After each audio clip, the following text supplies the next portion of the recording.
এক মিনিট। আগের দিন বলেছিলাম এভারেস্ট নিয়ে। আজকের বলবো পশ্চিমবঙ্গের সর্বোচ্চ শৃঙ্গ সান্দাকফু নিয়ে। জানেন কি?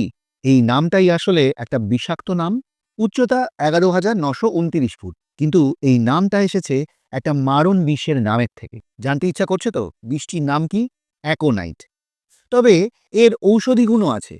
ম্যাক্সিমাম ক্ষেত্রেই দেখা যায় বিভিন্ন বিষের থেকে ওষুধ তৈরি হয়। যেমন সাপের বিষের থেকে হার্টের ওষুধ। একে মংসুদও বলা হয়। কেন?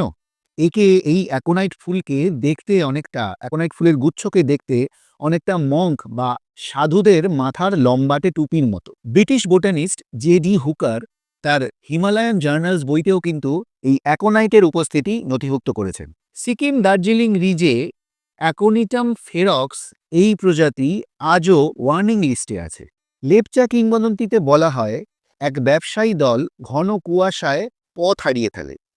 তখন তাদের গাইড নাকি এই অ্যাকোনাইট গুল্মকে ঔষধি হিসেবে ব্যবহার করে। ফল, দলের ২ সদস্য সেখানেই মারা যান।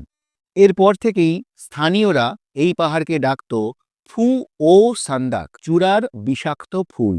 ১৮০০ থেকে ১৯০০ শতকে যখন স্থানীয়রা এই রিজ দিয়ে বাণিজ্য করত, তখন পথের ধারে ছড়ানো থাকত এই বিষাক্ত ফুল। গরু, ইয়াক এমনকি মানুষও এই পাতা খেয়ে অসুস্থ হয়ে পড়ত। তখন এই এলাকাকে বলা হতো সান্দাক থোং, অর্থাৎ বিষাক্ত এলাকার পথ। পরে পুরো অঞ্চলের সবচেয়ে উঁচু রিজকেই বলা শুরু হয় সান্দাকফু। লেপচা ভাষায় সান্দাক মানে হচ্ছে অ্যাকোনাইট, মানে মারাত্মক বিষাক্ত উদ্ভিদ। আর ফু মানে নেপালি, তিব্বতী, লেপচা ভাষায় ফু মানে হলো পাহাড়ের চূড়া। সোজা নামকরণ, সান্দাকফু মানে হচ্ছে বিষাক্ত গাছের চূড়া। এত বিষাক্ত উদ্ভিদ? হ্যাঁ, গ্রিক, রোমান, হিমালয়ান সব উপজাতির ইতিহাসেই পাওয়া যায় যে তারা বর্শা, তীর এবং ছুরির মাথায় এই ফুলের রস লাগিয়ে নিত। তবে আয়ুর্বেদিক চিকিৎসায় এবং তিব্বতী চিকিৎসায় এই গাছ এবং ফুলের রসকে নির্দিষ্ট পরিমাণে এবং বিভিন্ন প্রক্রিয়ার মাধ্যমে হাই অল্টিটিউড ব্রিদিং প্রবলেম, নার্ভের প্রবলেম এবং আরও নানান রকম চিকিৎসায় ওষুধ হিসেবে ব্যবহার করা হতো। ফালুট পশ্চিম দিকের অংশ।